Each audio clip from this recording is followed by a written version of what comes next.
दोस्तों, आज हम आपको बताएंगे कि श्री राम का जन्म कैसे हुआ था। मंत्री गणों तथा सेवकों ने महाराज की आज्ञानुसार श्याम कर्ण घोड़ा चतुर्गिनी सेना के साथ छुटवा दिया। महाराज दशरथ ने देश देशांतर के मनखवे तपस्वी विद्वान ऋषि मुनियों तथा देव विज प्रकांड पंडितों को यज्ञ संपन्न कराने के लिए बुलवा लिया। निश्चित समय आने पर समस्त भाग्यश्रेष्ठ महान आए और बोले, दशरथ, अपने गुरु वशिष्ठ जी तथा अपने परम मित्र अंग देश के अधिपति लोभपात के जमा माता यंग ऋषि को लेकर यज्ञ मंडप में पधारे। इस प्रकार महान यज्ञ का विधिवत शुभारंभ किया गया। संपूर्ण वातावरण वेदों की उच्च स्तर पर पाठ में गूंजने लगे तथा संविधा की सुगंध से महकने लगा।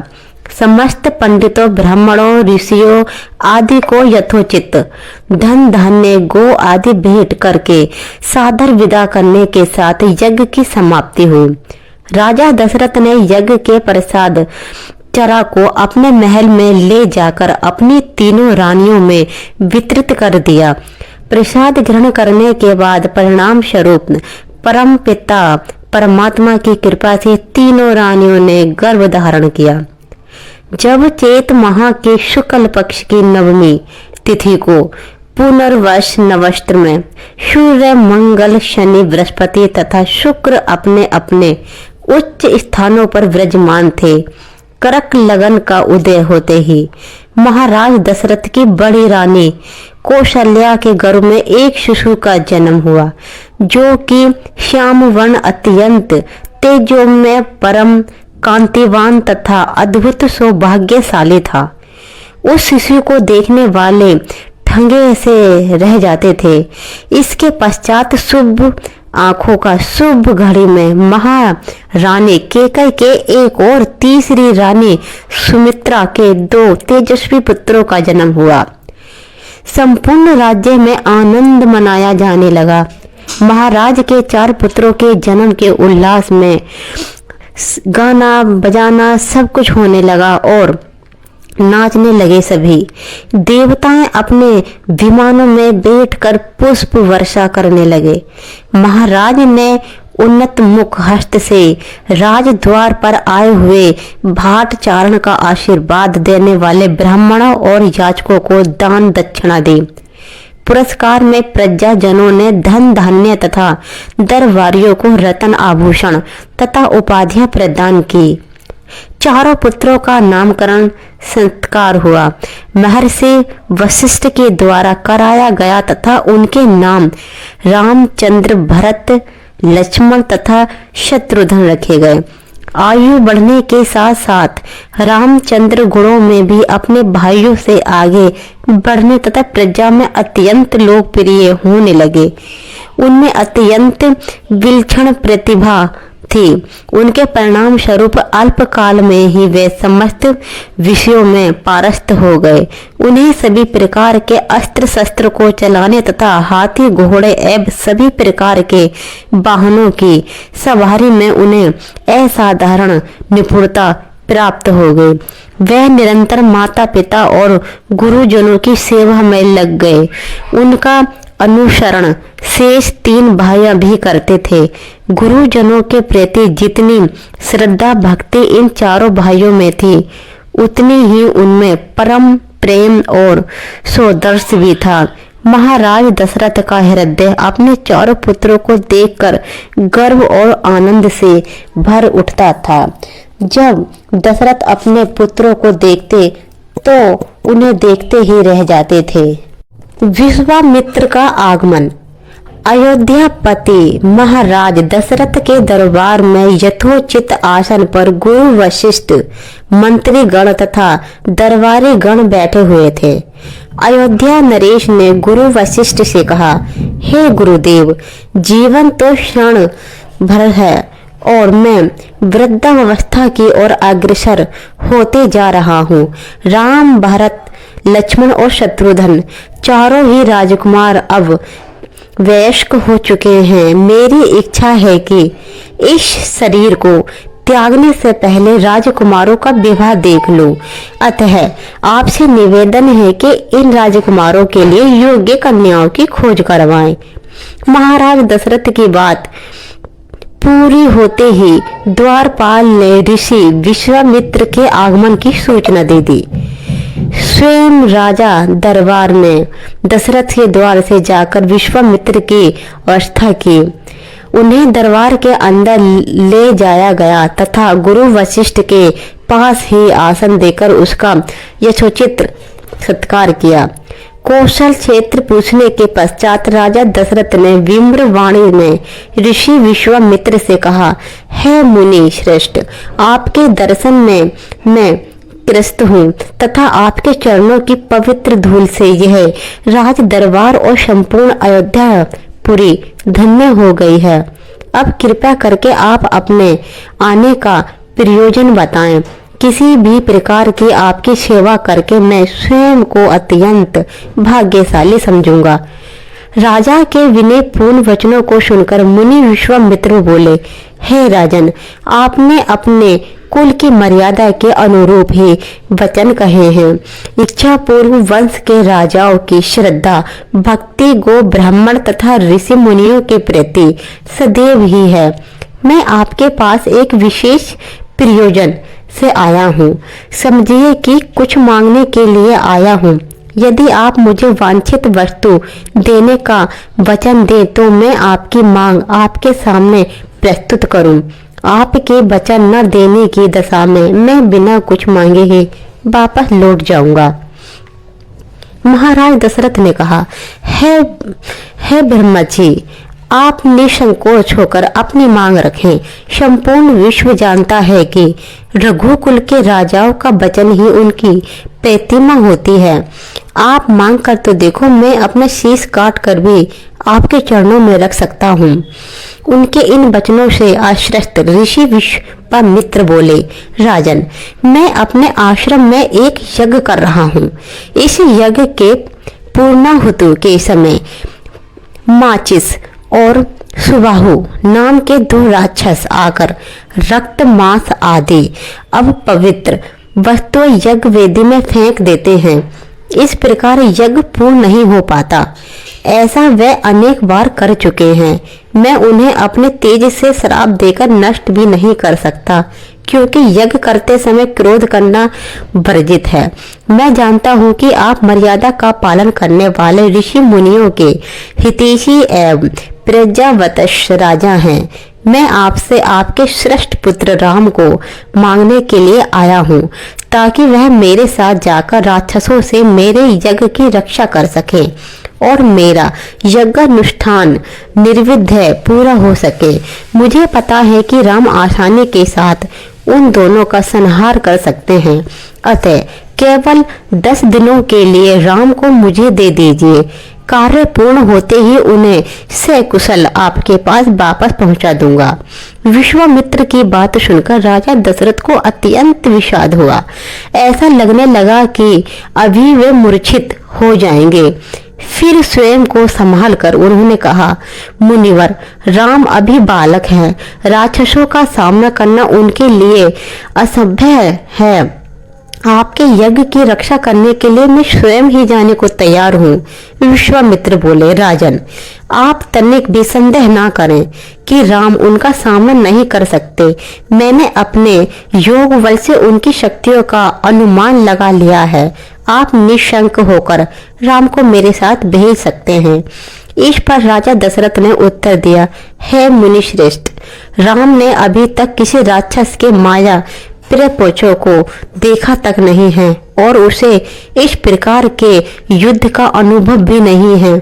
जब से उनका जन्म हुआ है, मैंने उसे अपनी आंखों के सामने से कभी अलग नहीं होने दिया है। उनके वियोग में मेरे प्राण निकल जाएंगे।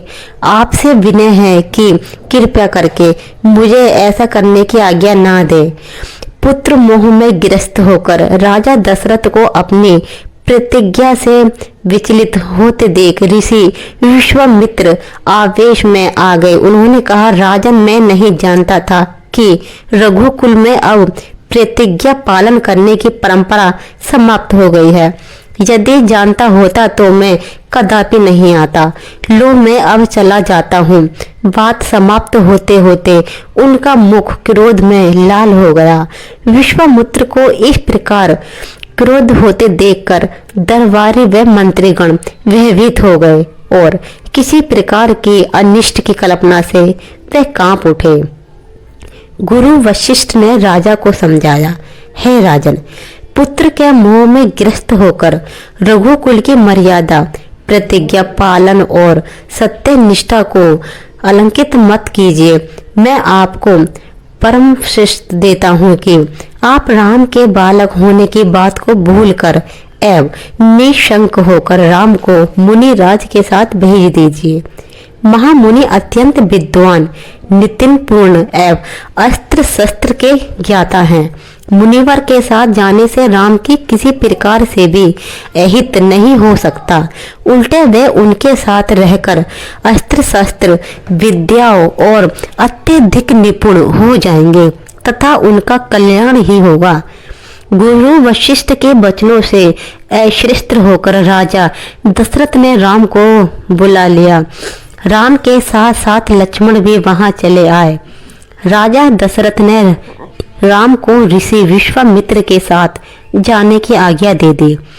पिता की आज्ञा शिरोधार्य करके राम के मुनिवर के साथ जाने के लिए तैयार हो जाने पर लक्ष्मण ने भी ऋषि विश्वामित्र से साथ चलने के लिए प्रार्थना की और अपने पिता से भी राम के साथ जाने के लिए अनुमति मांगी। अनुमति मिल जाने पर राम और लक्ष्मण सभी गुरुजनों से आशीर्वाद लेकर ऋषि विश्वामित्र के साथ चल पड़े। समस्त अयोध्या वासियों ने देख कि मंद धीर गति से जाते हुए मुनि श्रेष्ठ विश्वामित्र के पीछे पीछे कंधे पर धनुष व तरकस में बाण रखे दोनों भाई राम और लक्ष्मण ऐसे लग रहे थे मानो ब्रह्मा जी के पीछे दोनों अश्विनी कुमार चले जा रहे हों। अद्भुत क्रांति से युक्त दोनों भाई मोह की त्वचा से बने दस्ताने पहने हुए थे। हाथों में धनुष और कटी पर तीक्ष्ण धार वाली कृपाणु सौभाग्यमान हो रही थी। ऐसा प्रतीत हो रहा था मानो स्वयं सूर्य ही शरीर धारण करके चले जा रहे हों। लता पिटप्पों के माध्यम से होते हुए 6 कोस लंबा मार्ग पार करके वे पवित्र सरयू नदी के तट पर पहुंच गए। मुनि विश्वामित्र ने स्नेह युक्त मधुर वाणी से कहा, हे बतस्य, अब तुम लोग सरयू के पवित्र जल से आचमन स्नान आदि करके अपनी थकान दूर कर लो। फिर मैं तुम्हें प्रतिक्षण दूंगा। प्रथम मैं तुम्हें बता देता हूँ, कतिवला नामक विद्या सिखाऊंगा। इन विद्याओं के विषय में राम के द्वारा जिज्ञासा प्रकट करने पर ऋषि विश्वामित्र ने बताया, ये दोनों ही विद्याएं असाधारण हैं। इन विद्याओं में पारस्त व्यक्तियों की गिनती संसार के श्रेष्ठ पुरुषों में होती है। विद्वानों ने इन्हें समस्त विद्याओं की जननी बताया है। इन विद्याओं को प्राप्त करके तुम भूख और प्यास पर विजय पा सकोगे। इन तेजों में विद्याओं की सृष्टि एवं ब्रह्मा जी ने की है। इन विद्याओं को पाने का अधिकार समझकर मैं तुम्हें उन्हें प्रदान कर सकता हूँ। राम और लक्ष्मण के स्नान आदि से निवृत्त होने के पश्चात विश्वामित्र जी ने उन्हें इन विद्याओं की शिक्षा दी। इन विद्याओं के प्राप्त हो जाने पर उनके मुखमंडल पर अद्भुत कांति आ गई। तीनों ने सरयू नदी पर ही विश्राम किया। गुरु की सेवा करने के पश्चात दोनों भाई श्रेष्ठ हो गए और आपस में दोनों बातें करने लगे। इस प्रकार होती है ये कथा। ताड़का का वध। स्त्री के रूप में ताड़का एक घोर पाप है और पाप को नष्ट करने में कोई पाप नहीं होता। हे राम, तुम इस पापनी का संहार कर दो। प्रातःकाल स्नान होने के बाद कार्य में निवृत्त होकर राम और लक्ष्मण गुरु विश्वामित्र के साथ सरिता तट पर पहुंचे। एक वनवासी मुनि ने विश्वामित्र के साथ 2 सुकुमार बालकों को देखा तथा उनका परिचय प्राप्त कर वे एक छोटी सी सुंदर नौका ले आए और विश्वामित्र से बोले, हे मुनिराज, आप इन राजकुमारों के साथ इस नौका पर बैठकर सरिता पार कर लीजिए। विश्वामित्र जी ने उस मुनि को धन्यवाद दिया और राम तथा लक्ष्मण के साथ नौका पर सवार हो गए। इस प्रकार वे सागर से मिलन की आतुरता में कलंकस्त होकर साथ दौड़ी चली आ रही थी। उस नदी को पार कर गए। नदी के उस पार एक भयानक वन था। उस वन को देखकर राम बोले, गुरुदेव, यह वन तो बड़ा भयंकर है। सभी ओर से सिंह, व्यास आदि हिंसक पशुओं के दहाड़ने की, हाथियों की आवाज आ रही थी, ध्वनि आ रही थी। जंगली सुअर, भालू, वन भैंसे आदि वन्य प्राणी भ्रमण करते दृष्टिग्रस्त हो रहे थे। वृक्षों की संघटना के कारण सूर्य का प्रकाश इस वन के भीतर घुसने का साहस नहीं कर पा रहा था और इसी कारण वृत्त चारों ओर अंधकार हो गया था। इस अति दुर्गम वन का क्या नाम है? राम के इस प्रश्न का उत्तर विश्वामित्र ने इस प्रकार दिया, हे राघव, पूर्व काल में इस स्थान में वन न होकर मलदा तथा करूप नाम के 2 बड़े समृद्ध राज्य हुआ करते थे। दोनों के राज्य ऊंची ऊंची अट्टालिकाओं, विधाओं तथा सुंदर पथों से सुशोभित थे तथा धन धान्य और समृद्धि से परिपूर्ण थे। दूर दूर के व्यापारी यहाँ पर व्यापार करने आया करते थे। किंतु ताड़का नामक एक यज्ञ कन्या ने उन दोनों राज्यों का विनाश कर दिया। ऋषि विश्वामित्र ने आगे बताया, ताड़का कोई साधारण स्त्री ना होकर सुंद नाम के राक्षस की पत्नी और माचिस नामक राक्षस की माता है। उनके शरीर में 1000 हाथियों के बराबर बल है और वह अत्यंत पराक्रमी और शक्तिशाली है। इस प्रदेश को नष्ट करने के पश्चात ताड़का ने अपने पुत्र माचिस के साथ मिलकर यहाँ के समस्त निवासियों को मारकर खा डाला है। अब उनके भय से यहाँ 2-2 कोस दूर तक किसी मनुष्य की परछाई भी दिखाई नहीं देती। मूलभूत आदि को यहाँ आ भी जाए तो जीवित नहीं लौट पाता। उसी ताड़का का संहार करने के लिए ही मैं तुम्हें यहाँ लाया हूँ। राम ने आश्चर्य से पूछा, गुरुदेव, स्त्रियां तो कोमल एवं दुर्बल होती हैं, फिर ताड़का में 1000 हाथियों का बल कैसे आ गया? ऐसा प्रतीत होता है कि असंभव कुछ न कुछ रहस्य है। विश्वामित्र बोले, वत्स्य, तुम्हारा कथन सत्य है और वास्तव में इसके पीछे एक रहस्य है। सुकेतु नाम का एक अत्यंत बलवान यज्ञ था। वह संतानहीन था, अतः संतान प्राप्ति के उद्देश्य से उसने ब्रह्मा जी की कठोर तपस्या की। उसकी तपस्या से प्रसन्न होकर ब्रह्मा जी ने उसे संतान होने का वरदान दे दिया। परिणाम स्वरूप ताड़का का जन्म हुआ। सुकेतु के द्वारा ताड़का के अत्यंत बली होने का वर मांगने पर ब्रह्मा जी ने उसके शरीर में 1000 हाथियों का बल दे दिया।